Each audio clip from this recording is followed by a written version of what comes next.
Ladies and gentlemen, good evening. Welcome to yet another edition of the Lambom Show. Today is Wednesday, February 23rd, 2022. I'm glad to be back on with Sir Ed Okpa, and this time he's running for office to become a congressman. And since he launched his campaign, I've not had the opportunity to talk with him. We have not had the opportunity to come on. That was my fault because I've been engaged in some other things that took me away. But we're glad to be back on. And today's topic, I really wanted us to talk about African immigrants and political engagement in the United States.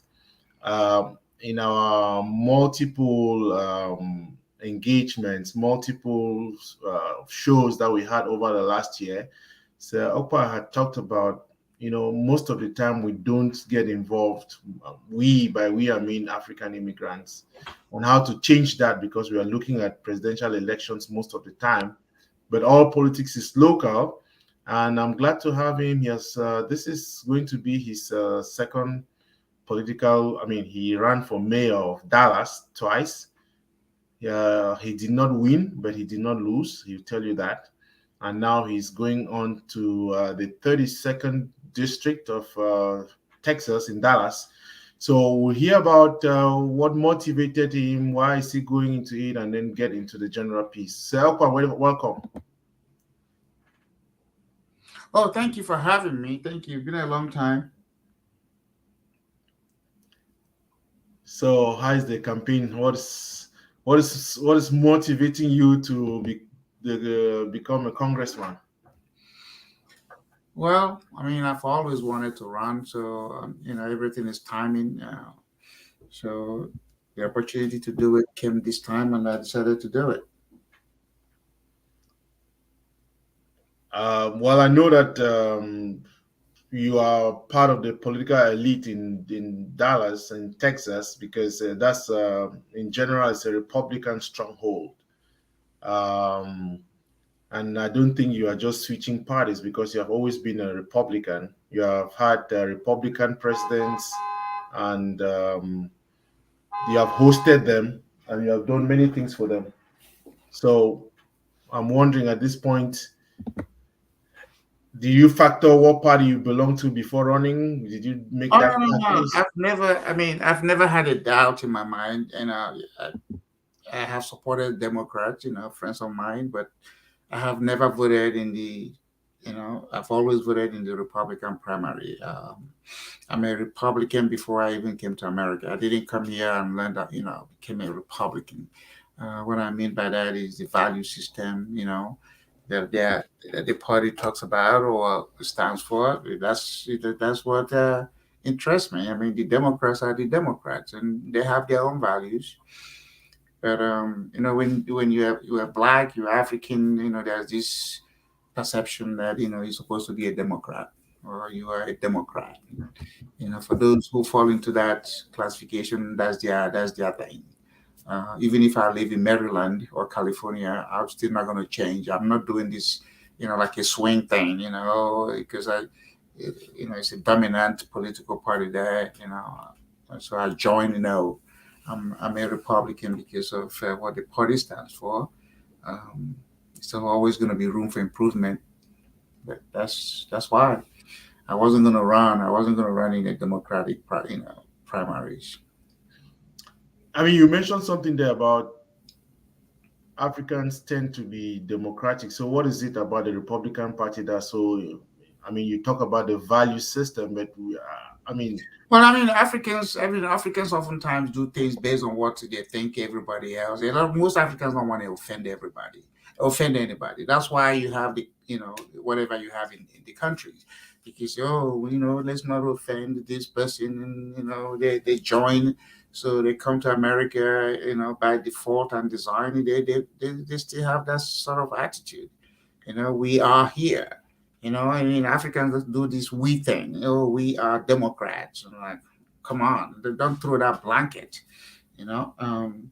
So I'm a Republican because I don't like less I like less government. I don't like government involvement. The reason most Africans left their country of birth is because the government over there is crap. It's not all working.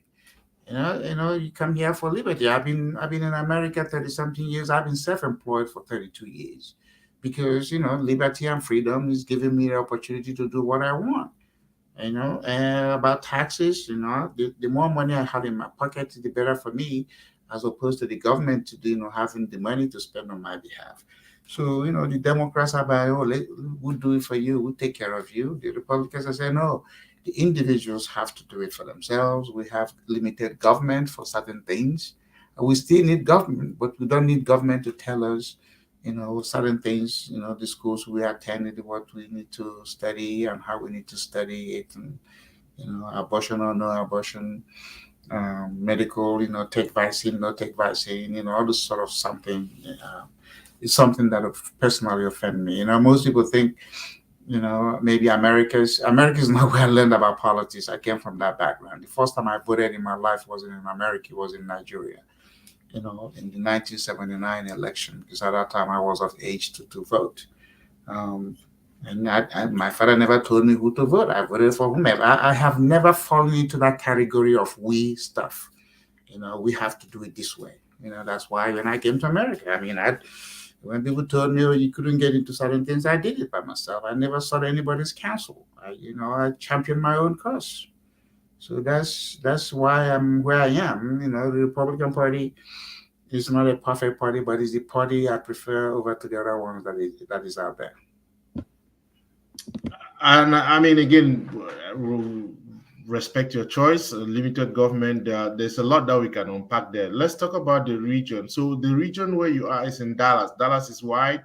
What is the particular geographic area that you are It's district of? 32. Texas has 36 congressional districts. Okay, it's one of the largest states in the country. I think it's California, New York, Texas, Florida. If you go look at it, the number of congressional districts, we have 36.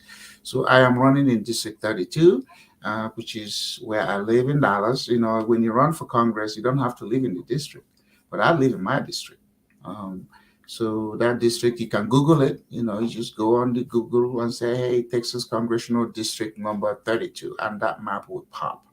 So it's part of North Dallas, some part of South Dallas, city of Richardson, Garland, Mesquite, Wiley, Saxe. It's just kind of. I'm a geography student. When I look at the shape of that map, I was like, "Whoa, that's not even a spaghetti; it's something else." But that's how these maps are. They are always changed. They are always redrawn in what you call the redistricting.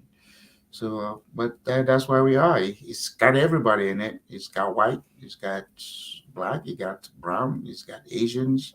It's got everybody. It's a microcosm of Texas, of America. So you are running as a Republican candidate. I think you have, if I'm not mistaken, there are There are six other people, six others, and but then I'm the only one that look like me. Uh, no, no, I'm a native African. I'm the only native African that ever stepped upward to this level in the history of a Republican Party running for primary in Texas. Who came here college educated. I'm not the 5-year old, 18-year old who came to America, got education. I came already educated, so if you start to look at my candidacy, there's, a lot of things that are unique about it. And that's why, people get interested in what I'm doing. I have been involved. I have participated. Ever since I became a citizen in 1995. I've always voted. I've always participated.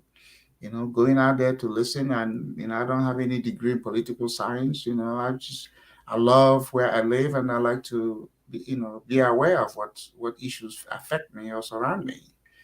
And that's what this is about. It's not about the prestige of the office. It's about actually the responsibility. Because if I win it or when I win it, it's heavy duty. It's a sacrifice. It's not like back home where you get extras, escort, and allowance for shoes, allowance for clothes, you know, and then no, no, no. This is actually getting the job done. So, but I signed up for it, and now I like to get that job done. So, what is it you are promising to the people of District 32? I'm not promising them anything. I mean, anybody who wants to know what I stand for can go to the website, www.opaforcongress.com, and you can see the things that I stand for, or things, my constituents. Remember, this is a representative government, so I'm going as a representative, and so I try to have an overview of issues that affect me. Immigration is one of them. I think we need to have a sensible immigration. We shouldn't. Our border should be tightened. Nobody should come to America breaking the law or give the excuse that things are hard in their country of birth and therefore they have to jump the fence and come to America. Heck no, we're a country of laws, and we need to uphold our laws. If for whatever reasons, the circumstances in their country, warrants them to do that, then let them make a formal application. I was denied visa 2 times before I got it the third time when I came here. But my father said he would never let me leave Nigeria, without visa, and I respected that. I mean, I was already in my 20s. I could have said no, but that's respect. We're a country of immigrants, but also we are a country of laws. And our laws, our immigration should not be broken. Right. So again, let's even just focus on that piece. I mean, I know Texas is call it border state, isn't it? But I Yeah. don't think that people are just deliberately breaking laws. Well, they are. When somebody, if somebody comes knocking on your door, breaking into your home, yes, deliberate.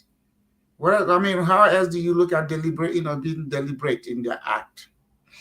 Yeah, but I'm just saying maybe there are things in their country of birth or residence that is making them do that.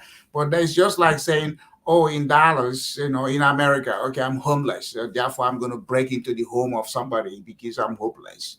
Let me go do that.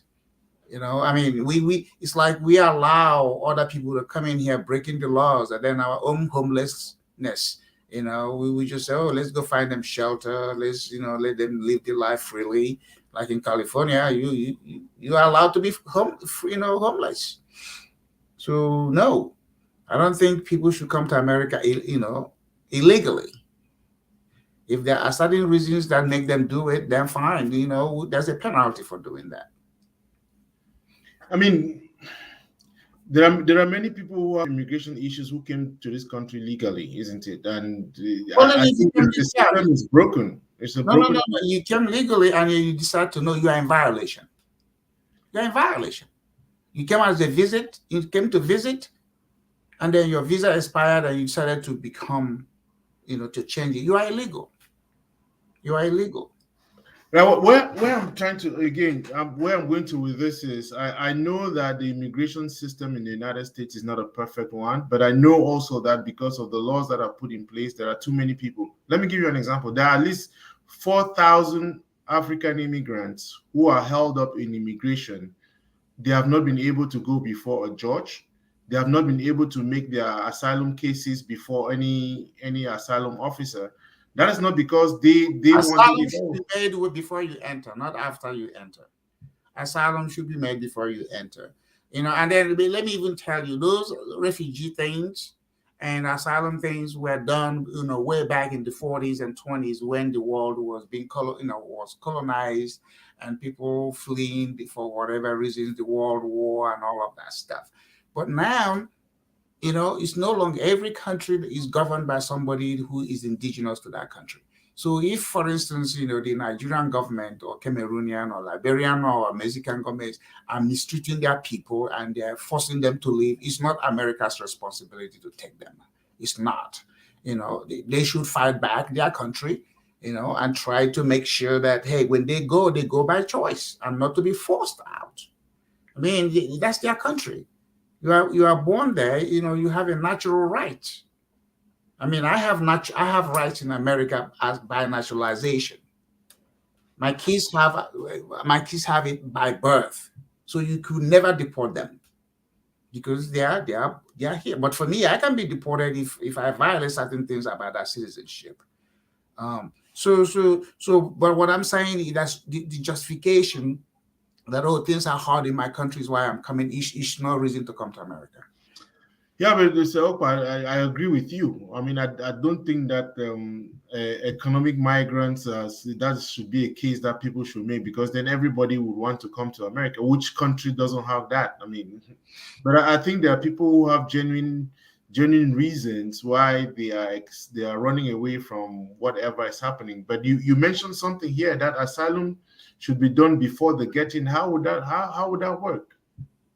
No. If you are fleeing your country, then what do you go to the next country that is next to you? So if you're Nigeria, is Nigeria next to America? Is Cameroon next to America? Go to the next one. Before those are the laws. So you don't come here on a visit, and all of a sudden you throw up your hand and say, "Oh, I'm an asylee. I want to apply for asylum.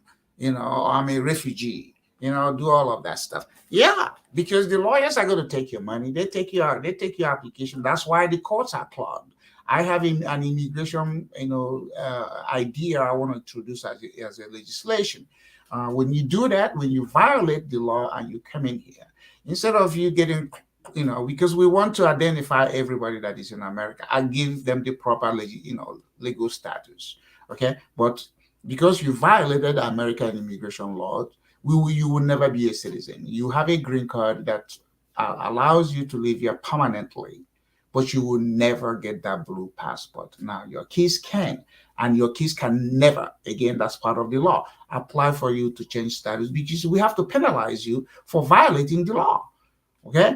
So instead of you staying and paying, lawyers and tying up money, because a lot of people pay lawyers. Those things are not free, or maybe you go to Catholic charities or some immigration counseling agencies and they file your paper. But a lot of them are spending thousands of dollars. A lot of them are working on jobs that they are underpaid because they are not able to really fight for their rights, because they are already in hiding.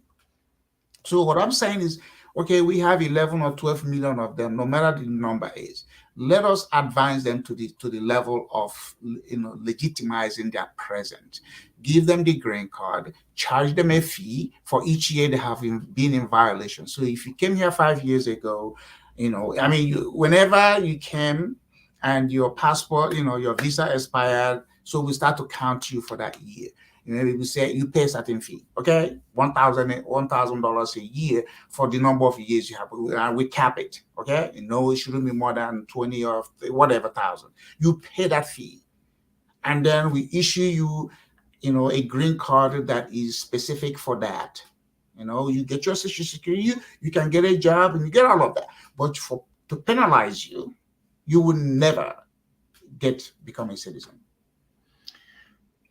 Again, I think that may be harsh, but it's not harsh. It's not harsh. It's better than what they're doing now.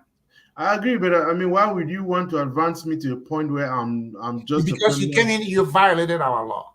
The Americans who go to jail and they have a felony, they are even denied the rights to vote. So why should we give somebody who came to this country intentionally violate our law and we give them the citizenship? No, you violate the law, you pay the penalty.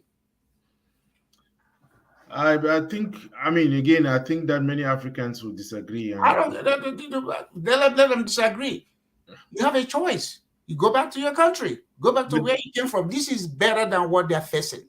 You pay the fee. So next time, hey, you have your green card. You can get a job, but you'll never get a passport. End of story. So next time you think about it, is the consequences for bad behavior. There should be consequences for bad conduct. But that there are kids who were brought here by their parents. No. Okay, you didn't listen to what I said. I said for the kids, fine. The kids will do the same thing. Okay?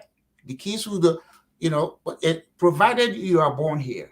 You are born here, fine. But I'm just saying, if you are born here of parents who are illegal, that's fine. They will never become citizen, because if you are born, you can when the kids born here become citizen, they can change and apply for their parents. Mm-hmm. I'm saying we go further in the law. No, they violated the law, so they're on their own. They can be here. I mean, if you have no intention of being involved in political process in America, you don't need the citizenship. You don't need it.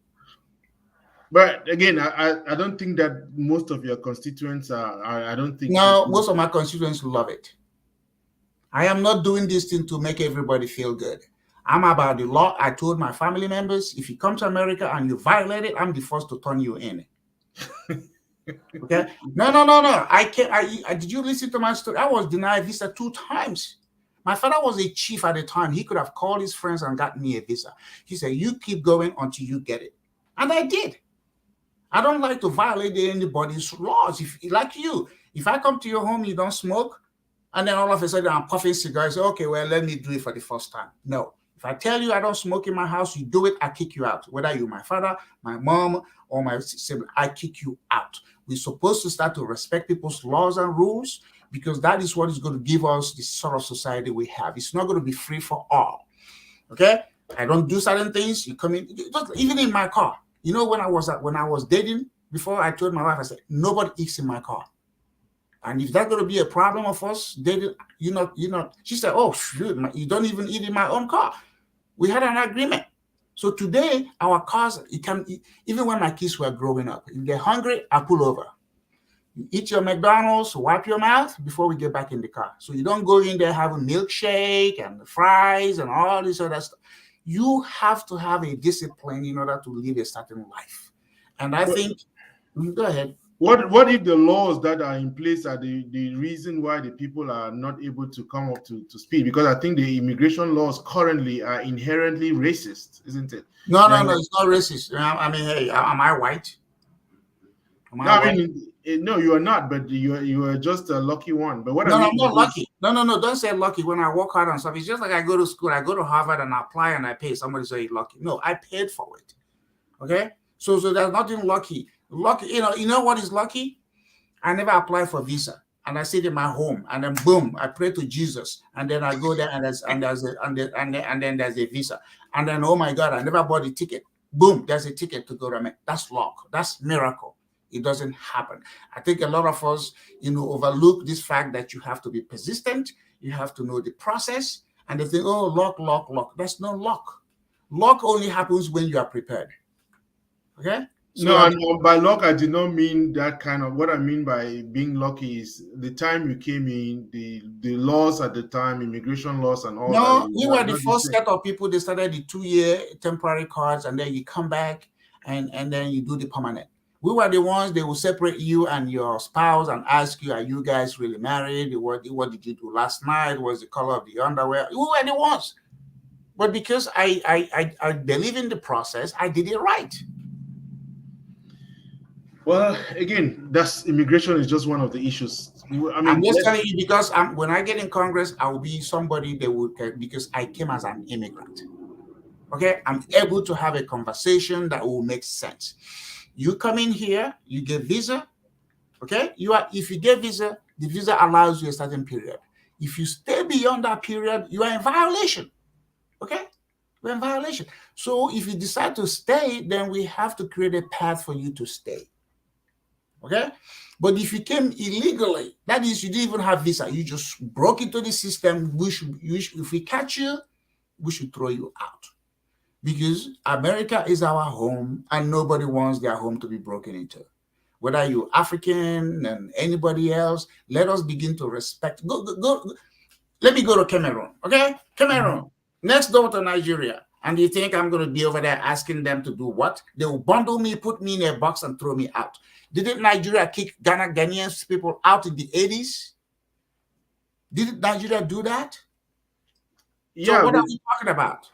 Yeah, but again, you also have to consider that part of the reason why these people are coming here and breaking these rules. It does not matter. You can have American dream everywhere. You have to work for it. American dream. No, I was not referring to American dream. I was talking more about the fact that America is one of those countries that propped up the dictators around the world. No, that's not true. that's another excuse. That's another lousy things we have in the beer parlors, and to keep justifying the malfeasance things we do in our various countries. Oh, America prop this, America prop that. Look, the white man has left Africa for the past 60, 70 years, okay, based by independence. There's a saying, a fool at 40 is a fool forever. If after 40 you still haven't figured it out, then you are foolish. So let us quit this. White people do this, white people do that. We are not holding people who look like you and I that are running these shows in our country of birth responsible. Instead, we don't want to go to France. Oh, we don't want to go to anywhere. We want to invite in China. We want to invite in anybody else. But we're not holding our own people. We're not critical of our own things. That's why things go the way it is in Africa. Your mama keep cooking you a sour soup. Out of respect, you keep swallowing it. You just say, Mama, can we do better? That's the thing. There's no magic to running a country. You have to be determined, and you have to persist. America had a civil war, killed a bunch of themselves in order to have the country we have. Africans are looking for where it's easy so that they can come in and claim rights. Why they fight each other with tribalism? In Nigeria, is tribalism. In Cameroon, is okay, the French ones, the Israel, these ones, everybody in Kenya and Ghana, they're all pulling each other apart and still blaming the white man. Oh, a white man came here and divided us up. Okay, after the white man left, why don't you collapse the boundaries? Why don't you collapse the boundaries and go back to whatever the tribal land you believed they would have given you a country you want? Good. So let's good segue. I think that even within the immigration space, we don't have Africans who are really fighting for immigration, isn't it? Even though we ourselves are part of the issue. But I really wanted us to talk. A lot of them are silent. I mean, a lot of them are silent. A lot of them came here. There's no recourse. All I'm saying is that, look, the system has to recognize them. You can't remove the 11 million or 12 million of us that are here. That would be almost impossible. It'd be very expensive. So you're already here. Okay, we recognize you, we give you some status, and then at the same time we say, for you violating our law, you will never be an American citizen. Then you have a choice to make. Oh, I don't need it. You go back, go somewhere else. Go to China. Everybody's jumping up and down about China or Russia. Go move over there. Go to China and become a Chinese, or Japan and become a Japanese. But in America, we need to review our immigration law, and we make it simplified in such a way that it's simple enough for anybody to understand. And when you violate it, you have the consequences. And you said we can't. Hello? Sorry. Am I on? Can you hear me? Yeah, I can hear you. Yeah. So again, I think that there are different things. I agree that Africans are not getting engaged, but that's also because maybe they are working the money to go pay the lawyers. But let's get back into your example of, as an African, getting involved in politics, getting involved in local government. I mean, it's been a challenge for many people. Africans who come here, they have too many things they are trying to take care of. Why would you encourage people to get into politics? I'm not encouraging anybody. I'm not in a crusade. I can tell you, ever since I came to this country, even from my childhood, even from when I was, 13 years old, okay, I've never gone to my dad, my parents, and said, what school should I go to? Or what should I do in my life? I knew what I wanted. I've always had that sense of me. Coming to America is what I even decided before I even knew how to get here. Okay, so if Africans are coming in and say, "Oh well, nobody needs to tell you anything. You have to choose for yourself. What do you want to do?" And you remember, my uncle is here. My uncle came before me, 10 years or so before I came. And when I came, I said, "This is what I'm going to do. I'm going to be in real estate. And if I can't get into real estate in 2 years, I was going back to Nigeria." He couldn't believe it. But when I said it, I never even asked him, what do I do? I went out there to start networking. Africans socialize, they don't network. How many times should I say that stuff? We get together, we have the drinking, we talk about the big houses we're building in the villages, or how somebody is embezzling money and shopping and but we never really say, hey, what's going on? What are you working on? What is this? Because when you share that information with most Africans, they think you're bragging. They think you're showing off. Instead of saying, oh, wow, Edward, how did you get into real estate? What are the challenges being in it? Instead of whatever, he thinks is all that. If I tell you the conversation I've been having with people just because I'm running, where I'm not saying I'm gonna win, I want to win and I think I'm gonna win, is talking up what you're gonna do. The other day, some guy just heard about me, say they're building some stuff in Africa, because somebody talked about me and said, yeah, this is what I'm doing, this is what I can do. So you gotta be able to talk about what you want to do. In America, Africans talk about their CV. America talks about your resume. We want to flash our degrees, but we never really talk about what we've done in the community. And that's what this country is looking for. I mean, our degrees are good. You have to know 1+1, 2+A, B, C, D, your name. But outside of everybody's struggling in America, it's not easy. Even the wealthy people have to work hard, because if you don't work hard to keep that money, it's going to be gone. So, whether you poor or you rich, there's a stress level, but you have to manage that stress level. And that's what I would like to see us do. Engage. There's no competition. I always say, oh, we are competing. I've told you this before. I will never build a house in Nigeria. I don't live there. I will visit. I have no intention to go build a house so that they say, oh, he has a big house in the, I went to Austin the other day. Some, cab driver who picked me up was showing me he has real estate. I said, but come on, dude, you're driving a cab. Are you bragging about your real estate in Nigeria? If you said that good, move over there. Move over there. Go manage your portfolio. You're a cab driver. I don't care however you put it. You're a cab driver. So you can't be talking about having this huge portfolio of real estate and somebody is managing. You see how deceptive some of the things we say sometimes are, and because we want to justify the position we are in. You build this things, you don't live in it, and then you come back. I went to Houston the other day. I met a bunch of Camerooners. They were telling me that there's a section of Cameroon where a bunch of people from abroad come and build houses. And when they die, those houses just keep staying there because nobody maintains them, or family members just start fighting for them. I said, good for you. But you are the one that is lending yourself to that. I can support my family. My parents are no longer alive. I have a sister or sisters there. I'll support them. But I'm not going to go carry into, oh, you got to come build a house. You got to come own a house. No, I'm not. I don't have the time or the ability to do both things. Doesn't the Bible say he who serves two masters at the same time don't end up doing a good job of it? Yeah. Okay. So what is this deception? And we act like if we're going to live for 300 years. A bunch of us die when we are 60 something, but we still think that time is indefinite. We don't have a sense of urgency. We don't. You work and you send money home. The people you're sending money to, how many of them have become wealthy or rich and said, hey, stop sending. Now let's send you some money. How many people are sending you money from home? You keep feeding this shack. You keep feeding it, stressing yourself out. But the people over there say, oh, you go over there, send us $100 a month. How many of us are able to save $1,000 from our $5,000 a month salary? How many? You got to make a choice. Yeah, but again, you came to this because you're trying to say you're not going to encourage. I mean, don't you think that it's a good thing for Africans to get into politics? I mean, no, it's a choice. There's no time. Nobody ever put up a sign. Of all this I have done politically, I don't have a godfather. There was nobody who said, okay, Edward, this is what you do. This is how. I took the time to learn it. And I said, this is what I want. And I remember the first time, 1994 or 95. Yeah, late 94. Just talking to people, they say, oh, we see you like public service or politics. They started introducing me. That's why I met the first black guy who was mayor of Dallas. I didn't know him. Somebody said, wow, the way you talk, you need to know this guy. I didn't even know how what it takes to run for mayor. I went in and I saw him do it. I said, oh, okay. And then I started getting involved. Once my name is out there, I started getting invitations.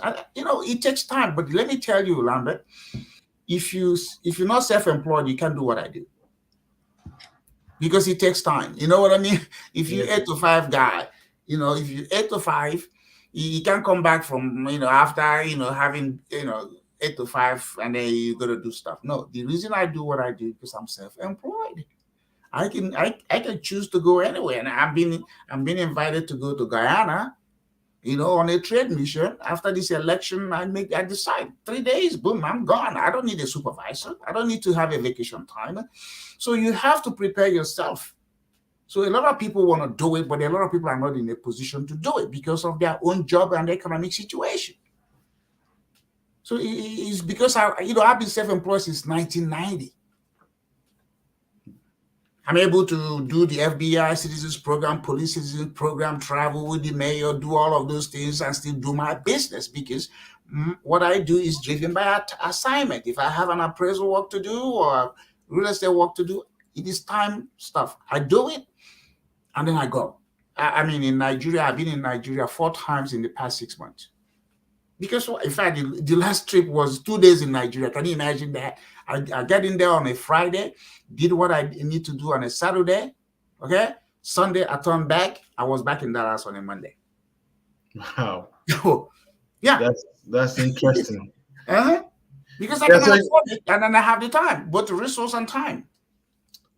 Right. I think that's interesting. A couple of points that you touched on there, being able to engage, having a sense of urgency and being self-employed. So, for people who do not have what it takes to put themselves out, you had earlier on, in one of the shows talked about just getting involved at the local level in terms of engaging the politicians that you are in your local level. What is the benefit of doing that? Well, again, I wouldn't come and say, hey, this is the benefit. Most people are driven by money. Am I going to get anything out of it? I'm always expectant. I don't have any expectations. So I just keep doing what I need to do. If money comes, it comes. But money comes in various forms. Africans look for money in a transaction manner. If they don't perceive they're going to get money out of it, they don't do it. And I can even tell you when I wanted to go to Harvard, you heard, oh my God, it's expensive to do. Everybody threw out some numbers. So when opportunity came for me to apply, and I said, well, I don't want to pay attention to the money part. Let me apply. If I get accepted, then I'll frame my admission letter and say, hey, I got accepted, but I didn't have money to pay for it. Okay? So I applied. Because I looked at the requirements, I know that I have the requirements. I applied, not even thinking, how am I going to pay for it? And then I got accepted. And then the acceptance letter said, okay, you have to pay a certain amount of money to secure your position. Oh, wow. Guess what? Boom. I got an assignment from a law firm to do some work for them. It was enough money for me to even pay for the whole program. Wow. What if I had just said I don't have money? I would never have applied. So that is how most people put their mind on stuff. You have to, first of all, get yourself in the process. Answer the question, are you able to do it? Do you have what it takes to do it? God, in his own infinite wisdom, will always come through if the request is genuine. But if you put weight on money, you will never get it done. Some people say, oh, how do I start business? And do I need to have $300,000, $100,000 saved to do business? If you're thinking that, you will never get into business. Economics, opportunity cost. What are you willing to give up for what you want? So most people don't want to give up anything. They want everything, but they want to give up nothing. And that's the difference. So, you could take the salary of Congress people. It is the congressman. The Congress actually is both houses, the Senate and the House of Representatives. That's Congress. But the House of Representatives takes the name Congress. The salary is the same. What a senator is paid is what a House member is paid. Of course, until you get into the leadership role, there might be some other additional, but there is no other anything. None of them earns $200,000 a year.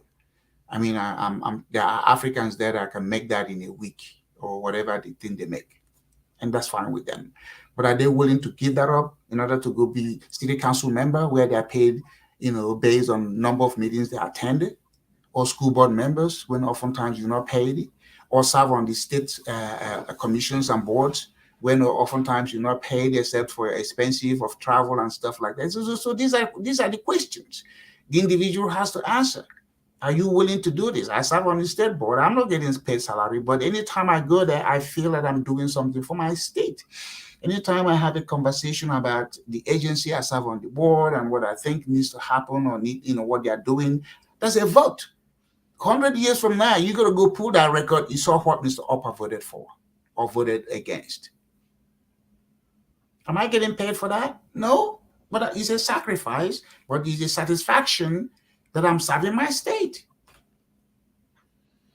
So again, I think that there are many things to unpack there, but one thing that stands out is just getting engaged for the sake of engagement itself. It has its own value beyond the financial. Most of us think you never know who's gonna say, "Oh, what business are you in?" Because remember, everybody you meeting is in some sort of occupation or career or preoccupation. And they say, "Oh, wow, you're in this? Oh, well, let's talk. How about that? How about that?" And all of a sudden, something you never expected. Remember the word expectation and being expectant. Africans have expectations of money. And if that thing is not being shown to them, demonstrated to them, they're not doing it. Be expectant. So let me get back to your campaign before we run up. What has been the support you are receiving from Africans? Oh, I mean, a lot of them like the fact that I'm running. A lot of them say they're going because you have to live in the district to vote for me. Okay, you have to live in District 32. Register to vote there to vote. It's not a statewide election where anybody in Texas can vote. You have to be. It's a district election. You have to be. So we are reaching out to them. We are doing direct mailing. We've identified voters. There's software for this. We are doing TV that's going to target viewers in that particular. We are doing everything that we're supposed to do. And of course, if every African votes for me or everybody votes for me, then I'm better than Jesus. But that ain't gonna happen. So you take the pluses and you take the minuses and you move on. If you're doing this and thinking everybody's gonna like you, that people who's just gonna be jealous. You like them, you came like them, and you stepping up. You have to be in front of white people, everybody to debate. Oh, it's not just signing up to be a candidate. You can sign up and be a candidate. Who says you cannot win that way? But then you got to be invited to open your mouth. And other people are going to either agree with you or disagree with you. So how many of us have built that self-confidence to go do it and stand in front of hundreds of people and speak and make their case? How many? So it's not just, stepping up to run. You have to have the confidence. You have to want to, be able to do it. So you go look at it, ask your friends, how many of them have spoken before audience? You can do Zoom call and talk on this. But when you start in a live audience, everybody's checking your pants and everything. And, oh, yeah, you might pee before you even say my name is. Yeah, I mean, I know that you are not new to this journey because, like I said before, you have been in. I started doing this thing in Nigeria. You go to all the schools I went to, I'm always a member of the Students' Council. So, speaking in front of people, debating people, who taught me how to debate? My dad. And I figured if I can speak up to my dad, go back and forth, I can stand up to anybody. And that's what it is. Because my dad was the chief at the time, and I could see people come to him when they come to our living room. They're on their knee already before they even shake his hand. And I was like, well, that's my dad. He's no God. Okay? So I would sit down with him and say, Dad, how about that? And you say, oh, how about that? And we keep going, him and I. Sometimes I even secure when people come to see him. I say, get out. I'm talking with my dad now. After I finish, you can come. And my dad will not say any word. I'm telling you. I've had people who came in to see my dad. I said, this is my time with my dad. Hit the door. And my dad never said, don't do that. So there are certain things you learn not from school. You learn it from nature. You learn it from being raised. My mom raised me in a certain way. I'm my mom's only son. She's raised me in a certain way. Today, I wash my dishes. I wash my clothes. I mop my floor. I told my wife, if you act like a maid in my house, I'll divorce you. you know. So there are certain things no school taught me. I didn't learn from school. The formal education is the formal education. How about the informal education? How about the interaction with other people? Who are you? What are your thought process? What are the things that go on in your head on every day that you can't even share with people? Those are the things that make a difference. And successful people are oftentimes very lonely. Because they're always thinking. I'm not saying that I'm successful, but I'm just saying, my thoughts keeps me company. So there are certain things to do. Politics is not a science, but the individual, is still your name on the ballot. So you got to get out there and promote it and speak. At the end, the voters will make a choice, decision. But I would like to see a bunch of us get into it. If you're a Democrat, get into the Democratic Party. Don't just say, "Oh, I'm a Democrat." Go wrong with African Americans. I see how well you would do, because they remind you you're not a homeboy. Okay, yeah. Okay, they're still looking at that as their own private enclave. So why are you coming in here to it? So they want your vote, but they don't want you in there. The Republican Party is a little more different. But you have to want to be in it to be in it. No. Yeah. If you look in a primarily black neighborhood, go participate in what they do and see how far you go. Yeah, so again, I think that given that most of us cannot participate, but there's one way by which we could, by donating to support their cause, isn't it? We can all Yes, again, sorry, you go to the website, oppaforcongress.com, you see the link for donate, you click on it, you go from, $1 to 2,900, which is the max, because this is a federal election. It has its own guidelines. And the money is not coming into my bank account. We have a separate account for this campaign, and that's where we pay for things. Even though I've been paying for other things out of pocket, because I believe in it. But you go on the website allpowerforcongress.com, and if you want to donate, the people that are allowed to donate are green card holders and citizens. Because every money that comes into the account is watched. So it's not like we're some money bag in Africa is dumping money into my account. I go to jail faster in that instance than anything else. Okay.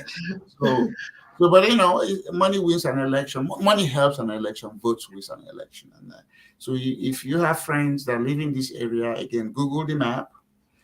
Texas Congressional District number 32, and when you go to vote, ask for the Republican ballot, because my name will not be on the Democratic side. It's an open ballot, so you can vote it that way. So since you have me and you want to support me, come over. When you go over there, you see, U.S. congressional seat. You see 5 of us. My name is, the last one on the ballot, Ed Okpa. Just boom, click it, and you get it, and you're good to go.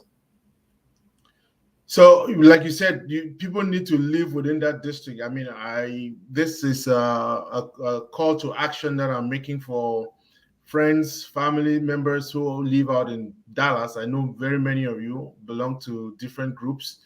I know that we are looking at Sir Okpa and wondering that how would I vote for a Republican? But I think he has some great ideas. I mean, I don't want to talk about. You have nothing to lose.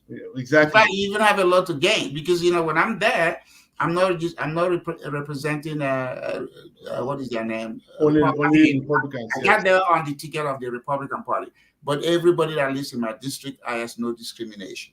You can have your issue about immigration, issue about your family member, wanting to get visa and not working it, or whatever is going on. Healthcare, education, law enforcement. Law enforcement is part of my program. We have to have a law enforcement that is, that addresses the concerns of citizens. Because if you don't have an effective law enforcement, America will just be like any other country. And then our families, we want to strengthen our families. When the families are strengthened, the kids do better. A weak family produces weak kids. Of course, the aftermath of that is, the foster care that, can still do a good job. But if the families are strengthened, they are strong, and, the kids are going to do what? it becomes an offshoot. It becomes an extension. So we got to promote our families because weak families lead to weak society. Right. Yeah. So again, I think that, I mean, this is not a good pitch for me to make, but I think it's also an important point to make in terms of the fact that, if for nothing else, at least the fact that there's an African, that's a great thing. So Okpa always says, I left Nigeria and came to America, I became an American. Okay, that's great. But I think we need more of people like Sir Okpa who are able to advocate for us, isn't it? People like Sir Okpa, you go to his platform, you're able to read the things. Personally, I feel, he has what it takes in order to become a congressman for that region. There are many Africans who are living in Dallas as a whole. I know that for a fact. And if you drive 4 hours out to Houston, you also have many people there. If you cannot, if you are not within that district, you can donate. Please go to the site, okpaforcongress.com. You have it right there. Try to donate. That's putting some fuel so that he can move around and do something. And I know he says the primaries are next Wednesday. No, the primary. The election day is next Tuesday, March 1. Okay. And the early voting started on Valentine's Day, so it will end on Friday. So we have, once it ends on Friday, we have Saturday and Sunday and Monday, and then Tuesday is the final vote. And then, by 7 o'clock or 8 o'clock that night, then the returns start coming in. We'll see how we're doing. So again, I'm making this last pitch, calling on everybody within Dallas that has the ability. If you are registered to vote and you live within District 32 in Dallas, here you have a candidate to go in and vote for. If you cannot vote, look for a day and call people within the district. Call people in Dallas. You can do phone banking. I don't know. I think I received something. Well, look, everybody has a WhatsApp group now. Most people do, where they share information. So, like what I sent you, you can put it on your website. You'll put it on your WhatsApp group and say, hey, the endorsement from the former governor or any other thing. If they go to my website, they can get, read about the platform. And if there's some other things, they say, hey, would you talk about this issue too? Because some people send me email and I respond, on the campaign website, and I respond, because that's what this role is about. You don't say no to anybody. You just basically taking in things from everybody that ask you, because you're representative. Remember, it's not like the monarchy where you're coming from some royal family and you are looking down. Here you look up to the people who elect you, and then you're serving. It is a service. It's not your lordship or your majesty. Right. And again, I think that if you have never listened to Sir Okpa, you may need to get back and look at it.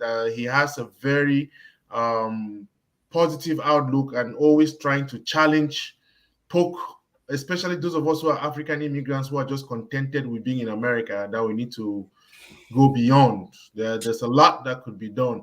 So Okpa, I had a question about what is the best thing that has prepared you for this moment? What best experience do you think has prepared you for this moment that you're running for office? Again, everything I have done in life, growing up, like I said, 13 years old, my mom wanted me to go to certain school. I said, no, 13-year-old. And my mom's only son, and she loved me to death. I said, no, I'm not going to that school. I went, and I did very well. And then I went to high school, and my dad said, well, you are 60 miles or so, because in Nigeria, 60 miles is like going to Cameroon, It's short, but it looks long, because of the, transport connectivity. And I told him, again, if you change the school so that I can be closer to home, I will not go to school. And my dad left me alone. Okay. I went to college. Again, I went to college far away from home because I wanted to go test myself. I went to college in an area where there are so many other Nigerians from another part of the world. So that's, how to interact with people and stuff. If I had gone to the University of Nigeria that's closer, probably I'd end up with 99% Igbos, and shoes. I know them all the time. So why? There's nothing new hanging around them. Just like I don't hang around Igbos in Nigeria. It's like, hey, I wasn't hanging around with you at home. Why am I hanging around with you here? Okay. It's not that I'm rejecting them. I'm just saying people has prepared me. And again, when I finished high school, and what subject was I going to take? I chose the only course that nobody in my class ever did: real estate. Not law, not engineering, not architecture. Those are popular. I said, I'm going to do real estate because I want to do something like my dad. I came to America. I was told, oh, nobody's going to accept what you're doing in Nigeria. Go back and get. So I said, I've already learned 1+1. I'm not going to go learn it again. Just ask me the question. And if I can't answer it, I know I'm deficient. So I got into real estate. Okay. Again, me believing in me and me being stubborn to what I know. I'm not allowing anybody to change the course of my direction. So the same thing, and when I ran for mayor, I didn't ask anybody. I said, I'm going to do it. And I did it. I didn't win, but I didn't lose. So all of these things have been preparing me. I serve on boards and commissions and all kinds of stuff, interacting and supporting candidates, giving them money, voting for them. And then finally I said, okay, throw your hat in the ring again. When I ran for mayor the last time was 2011. And my wife said, don't run for municipal election anymore. Run for Congress. So if I win, it's her credit. If I lose, it's my credit. That's an excellent one. Yeah, she said, don't do it again. But people were saying, he should run for Congress. He this country, some people in the Republican Party have voted, hey, we need you. We need you. And that's like, okay, fine. Now we see whether that need is going to be demonstrated with their vote. But my ego is not going to get smaller or get larger because I'm doing this from the heart. I'm doing this because I want to serve, and I have things that I will push. Again, I'm a junior person. Thank you for putting that up. You're going to be a junior Congress person, but being junior doesn't mean you cannot be introducing ideas because you can. If ideas make sense, people rally for it. It becomes it can turn into law.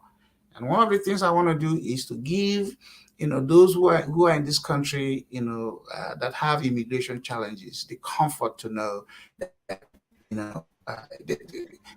what is that said? There's help on the way, and that help is to, shorten all these, bureaucratic thing where they're paying lawyers and, sitting in limbo, getting older. I mean, if you came in here when you were 30 and for 5 to 10 years, you haven't figured out your status. And then when you figure it out, you're 35, there's a psychological damage that is already done to you.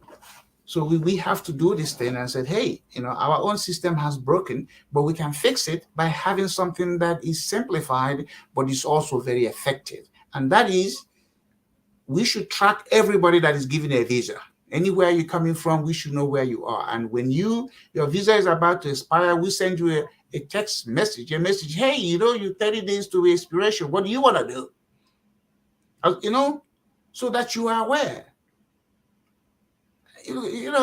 Look, if you don't live in this country legally, you are living a fractional life. You are living a life of fear, and somebody can exploit you. When they hire you, you don't have paper, the minimum wage gets more minimum. The minimum wage, because they know you're desperate, they know you have no recourse. You can't sue, you can't make anything. So some people are going to exploit it. We say America shouldn't be a country that exploits people that are in it. But America should be a country that rewards people that are in it, but then also come up with a way to penalize people who have violated our rules as a warning. So most people don't even want, they want to have the ability to go and come. If they want to go to their country of birth, boom, the green card allows you to do that. The green card allows you to do that. And you can own a business. And in some states, you can participate in local everything, anything. But let's deny you that, or said, okay, fine, you cannot be a citizen for the next 30 years. So let's see how far. So when the 30th year or 25th year of re-legitimizing your illegal status, you can apply for citizenship if you have not committed any felony. And we can list the sort of crime you shouldn't have committed. and then we can say, okay, fine, you can apply for citizenship. So let's have that discussion. A lot of people will be willing to do it, and not just you know hide. You know. Right. So I just put out, I'm sure everybody can see that because this is a great endorsement. Okpa received endorsement from the former governor of Texas, Rick Perry. I think he was also Secretary of State for Secretary of Energy. Energy. Yes. So it was also the last administration. It says Ed Okpa is the kind of true conservative we need in Congress, representing the interests of our great state. I wholeheartedly support his campaign for U.S. Congress. So again, that tells you the caliber of person that he is. He's getting an endorsement from the former governor of that state. And again, like I said, he has not talked about it today, but I think he has hosted many Republican and maybe even Democrats.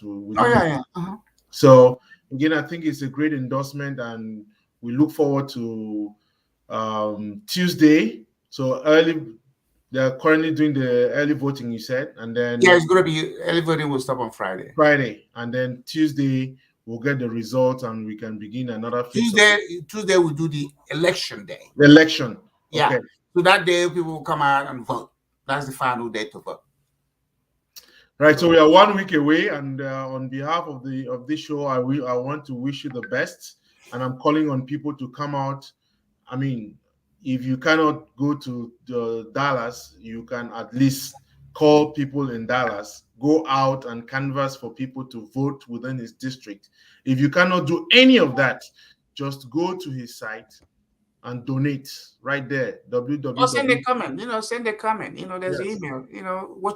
Because hey, I'm hoping that I'm inspiring some people. I'm hoping that I'm motivating some people because my accent is my accent. When I'm on a campaign stump, you know what I say? My accent is my asset. Okay, and people laugh about that because it's not just about the policy. You want to say something that voters can remember. And I say those stuff because I told them, I said, hey, I came to America by choice and I came to America legally. I will be a champion of an immigration policy that addresses some of these concerns we have, because the people that are doing it, a lot of them don't have the background that I have. I came as an adult, remember? Right. If he was a 5-year-old who came, they wouldn't know this thing. I took an oath of citizenship when I was in my adult age. I know what it means to uphold that oath. And part of the reason I said, oh my God, if Nigeria and America were to go to war, that oath said I should fight on the side of America. And I said, you know what? I'm going to get involved to make sure there's no war, because I can go, I have families on both sides. I'm going to be able to reach the president, speak on in Congress and say, hey, let me be that, Job, go back and forth and try to resolve this stuff. That's what the world needs. Diplomacy and the diplomat, and how do you do it? You do it by human factor. You do it people who can go in and get you better results. And that's what I want to do. I want to be able to help America, my country of choice, to do more for Africa. And I want Africa to understand America. Because if I'm Congress now, hey, there's one of us over there. Let's go talk to him. Hey, what is going on here? I can, you can ask somebody to come and testify in a committee or whatever issue. Here is how you channel your concern. This is how you do. And a lot of people don't even know the process of channeling their concern, or even writing a little. You have these things. Oh, there's a crisis in Cameroon or Nigeria. You go into what is their name? United Nations, and they pass a resolution. Okay, fine. What does that do? But you live in America. You're a citizen. You can have America intervene on your behalf, but you have to know the channel. You have to know how to go before the authorities and state what is going on. If you're not, most people are here, but they are not invested in this country. And there's a difference. And they know it. They know it. So we're not invested, even though we have our homes and we get paid. The outlook for our people is home. And one of the challenges for most Africans is that we are still very tribalistic. Okay? Tribal people don't build nations. Citizens do. And the reason for most of these challenges going on in Africa, because they're tribal. Tribal people look inward. Okay? It's our tribe. This is how we do it. This is the tradition. No, you can't wear this color because people in our tribe don't like it. But citizens look beyond that. So can Africans become citizens? Just like Europeans who came to America and they became white people before they were identified by their nationality. Irish, Italian, Spanish, blah, blah. But they came to America and they became what? Americans. And they became white people. And they built that brand so that any one of them can go to anywhere in the world and you see what? A white person. And then they have even gone ahead to make the Europeans look good because, if you see an European in Africa, you no longer say English or French, you say white people because of the brand America has built. So can we be that black people in America that if as an opportunity in Cameroon, you don't see me as a Nigerian, you see me as a black man doing things in Cameroon or Togo. I don't have to have ancestry tied to that country but get things done. The only way we can do it is when we minimize that tribal tendencies that exist in us and begin to look at it from a bigger picture. So if there's a way for Cameroon to succeed, if Cameroon succeed, then how about the neighboring countries? You start to if you become influential. You know why 54 African countries today are not very successful? There's none of them that is strong. The whole is not even strong because the parts, the sums are weak. Is it Nigeria that can influence things going around in the neighboring country? No. If the president of Nigeria gets sick, does he get treated in Nigeria? Doesn't he go to London? Or Cameroon guy, doesn't he go to Paris? They even say they have a hospital over there. But in your own country where you are your excellency, your majesty, you don't even have You don't have any. You don't have any. And you think the world don't look at you and laugh. Right. You have well-trained doctors, but you don't trust any one of them to treat you. So these are the things that we can't deny. If there's a problem going on, between Nigeria and Cameroon, why do you have to, seek somebody in Paris or London to intervene? Hey, man, what's up? Can we have a conversation? But now this is French speaking. They're going to go seek their master in Paris. And this one is English speaking. They're going to go seek their master in London. These are people you say colonize you and they have left the shores. It's like you divorce your ex-wife when you see calling her back and say, hey, baby girl, you want some? Can I come over?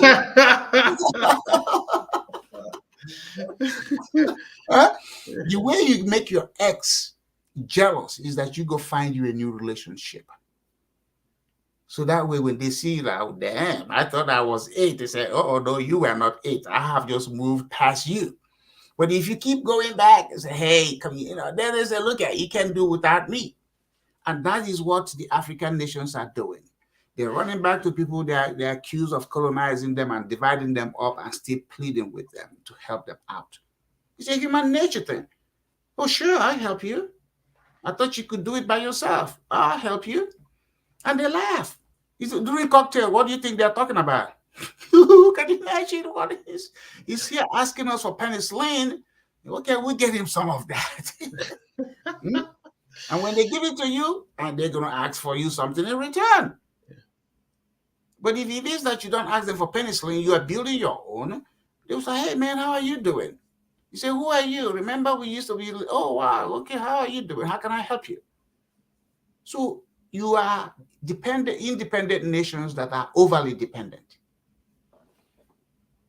Again, use the analogy of a divorce. Go get a new boyfriend or husband and make the ex jealous. So go make the former colonizers jealous. But stop running to them. Build your relationship. Do it within your region. So that they can come and say, oh, wow, we thought we held you guys down. Look at what you're doing. But now they come back and see all the stuff they left behind. We have destroyed it. Huh? Right. All the things remember when it was under colony, water was running because they wanted good life for themselves. Light was on. Law enforcement was on because they don't want anybody kidnapping. When they were colonizers, there were no kidnapping. But now that we are doing it, we are running our own shows. What are we doing to ourselves? So these are the conversations. It doesn't have to be a political philosopher telling you. It's a common sense thing. What are we missing? A fool at 40 is a fool forever. Wisdom doesn't come because of age. If you're stupid at 40, you're gonna be stupid at 60. You just keep going. So you gotta make it, a decision at some point and say, hey, we gotta do better. So thank you for having me on your show. Hopefully some people who are listening, again, I'm not here to make anybody feel good. I'm not in the feel good business. I'm about provoking people in a way to help us do more, to challenge us to do more. Because sometimes this sense of complacency can set in. Well, I got a car, I have a home, my kids are graduating college, and then what?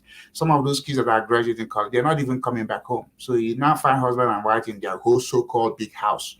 The kids have moved up because they bought into the American thing.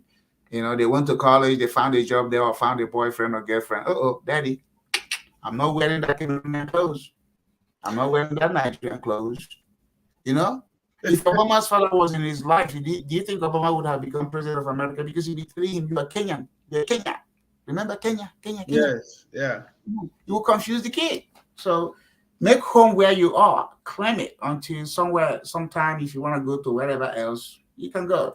Because we don't have an indefinite time on earth. Right. Anyway. No, thank you very much, Sir Okpa, and I really want to appreciate you for giving us the time this evening. I want to make an appeal for those who live in District 32 in Dallas. Here you have a congressional candidate in whom you are going to receive all that you need. Let's come out, support him. And I'm appealing in a very special way for my African brothers and sisters, wherever you are. Go to okpaforcongress.com, drop a line, support him financially. And if you live in Dallas, call or try to do something. And next week, we'll look at the tallies and we'll be able to come on.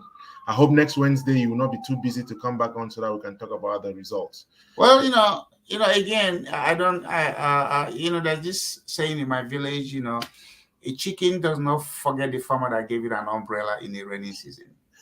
Okay. So this is not me. Those who have known me for life, I have friends from my elementary school days. I don't forget people. The only time I forget people, if they don't like me, I do them a favor. I don't like them. And then I move on. But for those who are friends, I have strong views. I have strong opinions. I don't load it on anybody. Some people are uncomfortable about that, but I don't do this thing as a crusade. You have to do it my way. No, I'm just saying, identify who you are, recognize who you are, because God giving you life, you are unique. You are unique by just that life. Nobody has the same fingerprints that you have, so you're unique. But then it is what you want to do. What you want to do. Are you inspired by what somebody else is doing? That's what this is. Remember, am I saying each one reach one? Yep. To expand the franchise of life. That's it. If it's one person you have influence to do something bigger than you or them, that's a success. It's not when you tell the whole village, there's this saying, it takes a village to raise a child. My mom has a counter view to that. He said, the village didn't get me pregnant. so the village is not raising my child because she wanted to be responsible raising her child. But most people think, it's a village. The village is good to the extent you want them to be, but not to where you throw your hands up to the village and say, okay, raise my child. Well, you get what you get when the village is doing it. So take the responsibility. You are the center of the universe, claim it. And then when you prepare your child to go out to the village, guess what? If you have given that child foundation, the village will not mess with the child. Because the village will know where the child will fit into the village. But it's not to where the village no longer know, everybody's child. Heck no. My mom was a wise woman. She said, no, the village didn't get me pregnant, so they ain't raising my child. It's a sense of responsibility. Right. So again, thank you very much, Sir Okpa. Thanks to all those who are watching now and those who will come later on when we are done. Again, we'll be back next week and hope we can get Okpa. Wish him good luck and continue to promote the message. Thank you, Sir Okpa, and good night. Thank you.